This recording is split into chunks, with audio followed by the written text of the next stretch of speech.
We could dig an anchor, throw a dead man in, and put me on a rope, and then go cut and test this slope.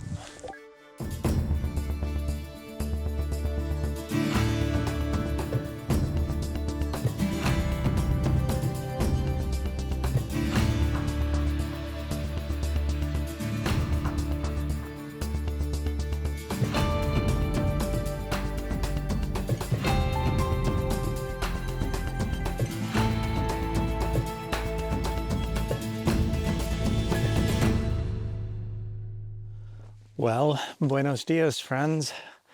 I am back, and this is the 50 plus. Oh my God! Well, that was fun.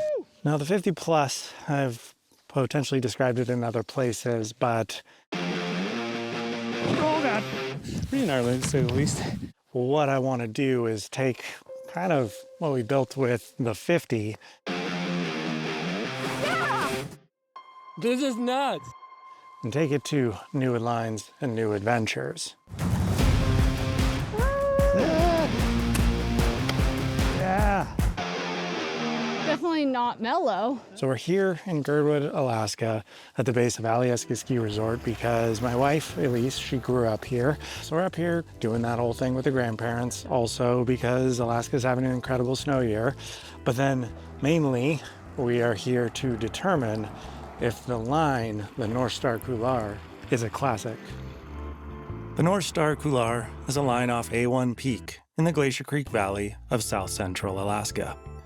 It's a line that grabs your attention from almost any spot within the nearby town of Girdwood.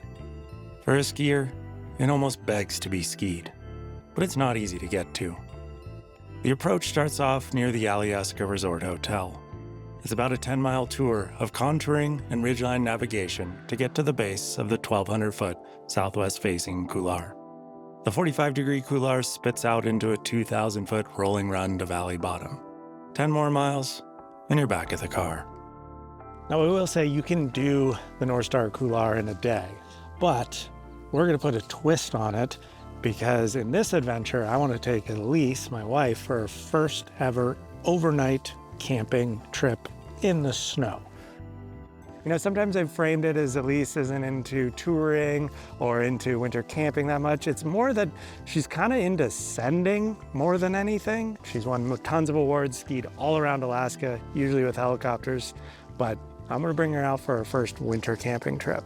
Gotta get to packing, gonna be super critical this packing job, and then tomorrow we'll head out on the adventure. So let's get going. I feel a lot of pressure as the husband taking her on her first overnight winter. I'm trying to make sure it's a comfortable experience. I gotta make sure that every detail is right. I am not someone that likes to be cold, and I get cold pretty easily. That's one of the reasons why I have avoided the winter camping experience. Yeah, she's the only person I know that wears mittens in California skiing.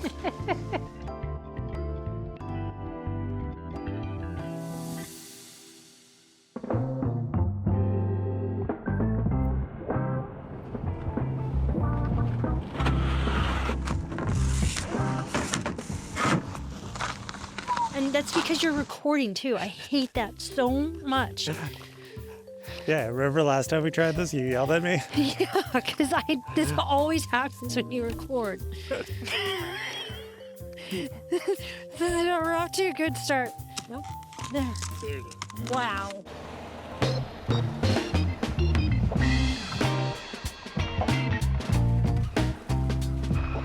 Oh, my skins are fast. One thing haven't mentioned yet. We introduced Elyse, but there's a third person to our party, the man behind the lens. And this time, it's not a crazy Swede. We got a crazy Russian. Well, Alaskan Russian. Let me go introduce you to him.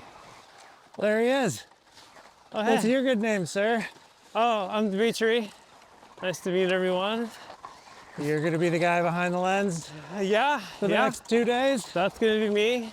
I'm gonna be taking part of this nice, grand local adventure.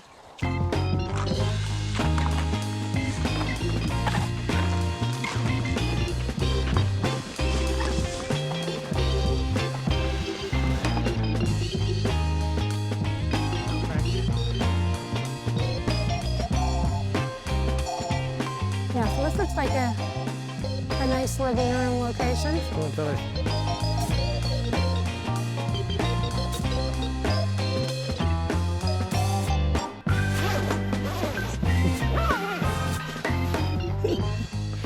It's definitely the best part when you're camping is when you can stare straight at the line.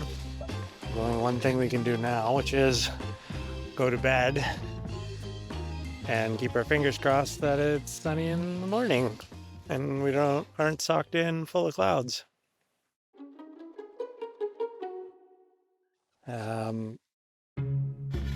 Overall, how would you rate last night? 1 out of 10. Well, in all honesty, it wasn't that bad. I've got just some back stuff going on, and that was what was waking me up. It wasn't so much that I was cold, but then I would wake up and I'd be like, oh, my feet are really cold. Oh, my hands are really cold, but I was okay. I was okay. We are exiting camp. It is full Graybird day.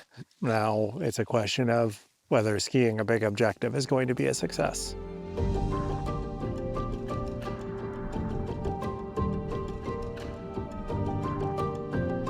Okay, I was thinking we could dig an anchor, throw a dead man in, and put me on a rope, and then just go cut and test this slope. A lot of times the snowpack can heal pretty fast up here in Alaska, and it hasn't healed yet from yesterday. There's what the forecast said this morning, the potential persistent weak layer, found that as a crust, and there's like a little, almost like facet style layer on that. That's probably the one that's like 24 inches down. And then there's 2 layers within the storm snow that were sudden, sheer, and planar at CT3 and like CT5. So very touchy. We're definitely not doing Northstar Couloir today. I think that last 1% is now gone.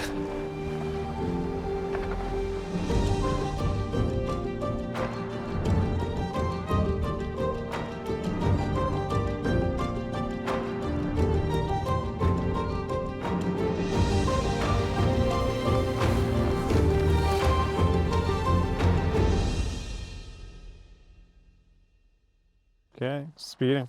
Crunch, crunch. Crunch, crunch, crunch. Buenos dias. We are here for round 2. Last time we turned around because of stability issues, and it's been about a week or so, and stability is vastly improved, and we were looking for a weather window, and it's blue sky and gorgeous. So Absolutely gorgeous this morning. totally. And since we already accomplished the first goal of going winter camping for the first time, we're just going to be going for it in a day. It is 8:20, which is a little bit later of a start, but because we have a child and the grandparents are gone, we had to wait for a babysitter this morning. So getting a little later of a start, but it's fine because we got super long days. Temps are actually supposed to be pretty cold today. I saw actually at 4,500 feet, the high of 16 degrees today. So Yeah, it is. It does not feel like April or what people think of April as for weather-wise, so yeah, it's gonna be crisp. but long, good day. Instead of doing the long way around up A1 and around, we're most likely going to be climbing the couloir. So we got 4 to 5 mile approach, going through a little valley, kind of contouring around, and then going straight up the basin of the Northstar and going up the Northstar Couloir.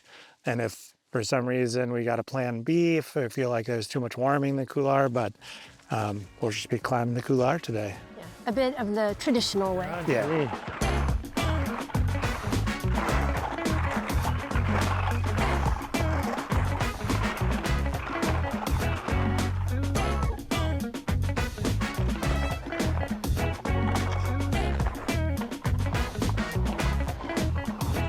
Week. Coming off a very big week of training. Today was supposed to be a rest day, not a rest day. But the sun came out. Yeah, the sun came out. So it happens in Alaska. At least growing up in Alaska, she's taught me, because I grew up in California and it's sunny every day. When it's sunny, you gotta go. You just go. I mean, so Yeah. you don't get much sun up here. No.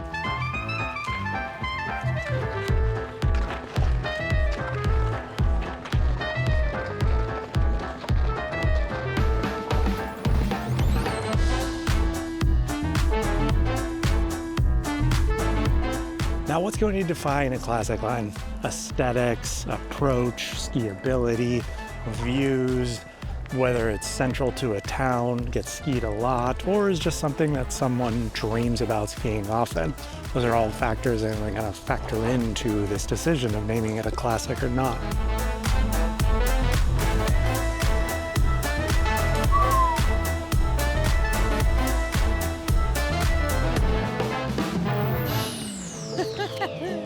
Oh, maybe should have brought. Oh, yeah, loud pow. Yeah, loud Oh bow. boy. Definitely gonna be interesting. I'm hoping it gets slightly softer the higher we get.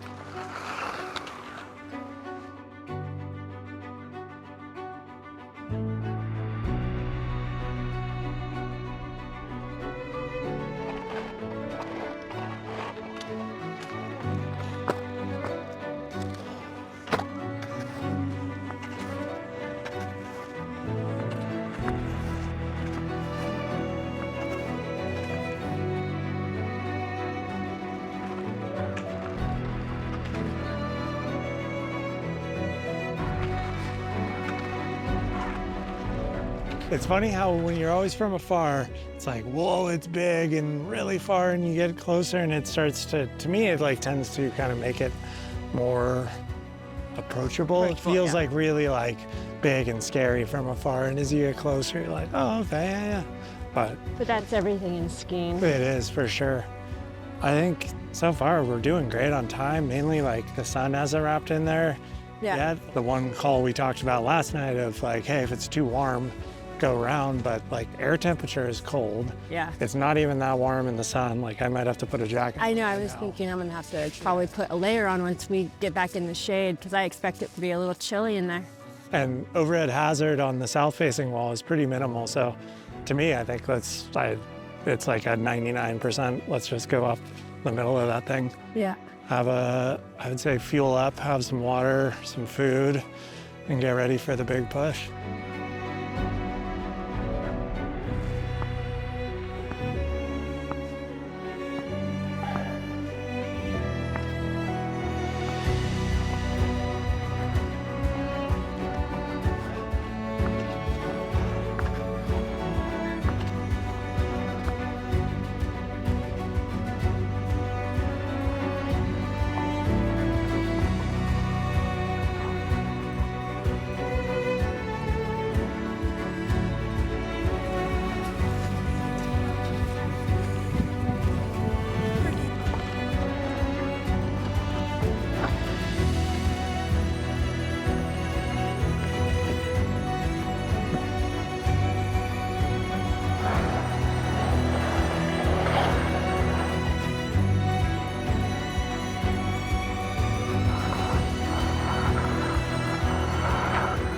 Pretty exposed, pretty rocky and sharky. Yeah, right at the corner. The entrance is right up there. We are Elyse, Dimitri, came from there, came from there, came from almost that ocean. And it's time to transition. Boot back, and from here on out, we are almost officially in the couloir. Fucking punched. So tired. Let's do it.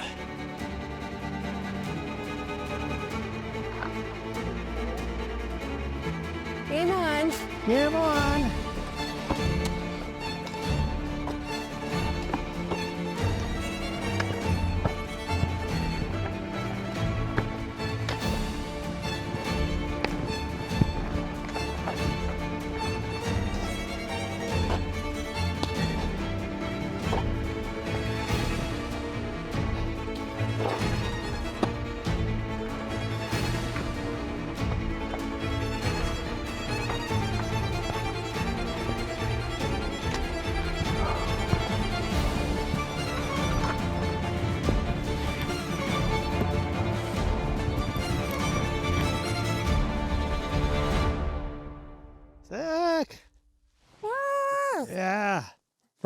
so much of the valleys there up at this peak. It looks like the biggest peak. It's not, it just looks like it, and this prominent couloir. So finally on top of the Northstar. All right, you ready? Yeah. All right. Great. Enjoy. Yeah. 3, 2, 1, dropping.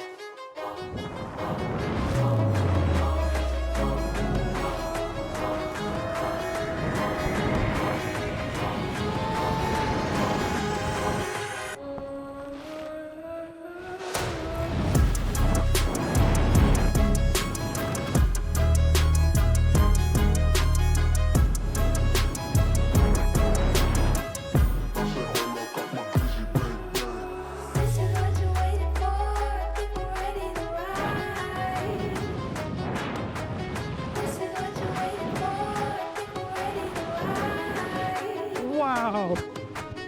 Woo. Ah, here we go. Much better.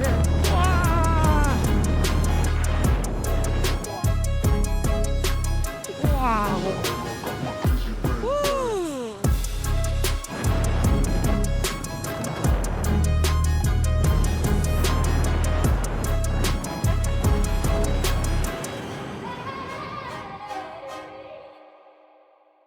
We are at the high point of the cat track, and we are going to be skiing back to the car.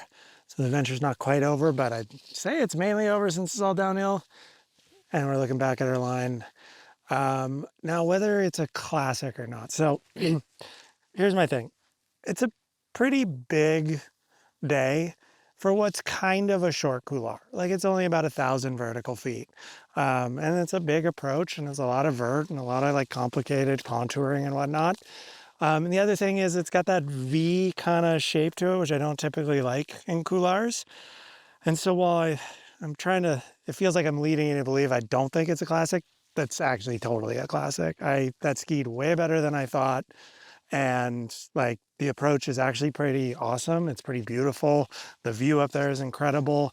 The aesthetics of that line is ridiculous. You're like looking at it from here, just like, oh my God. And it's got that like check off appeal, where, you know, you're been dreaming about it. You're in town, you look at it and you kind of can have that little feeling inside. Like, I skied up there once.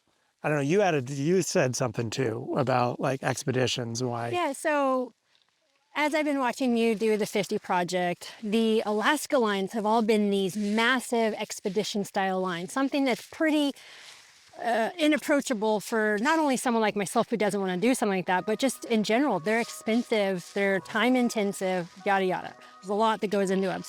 And I think Alaska has so much to offer of amazing skiing that doesn't involve that. Yeah. And this line, for the location, it's a big day, but it's located in a place that is quick to get to.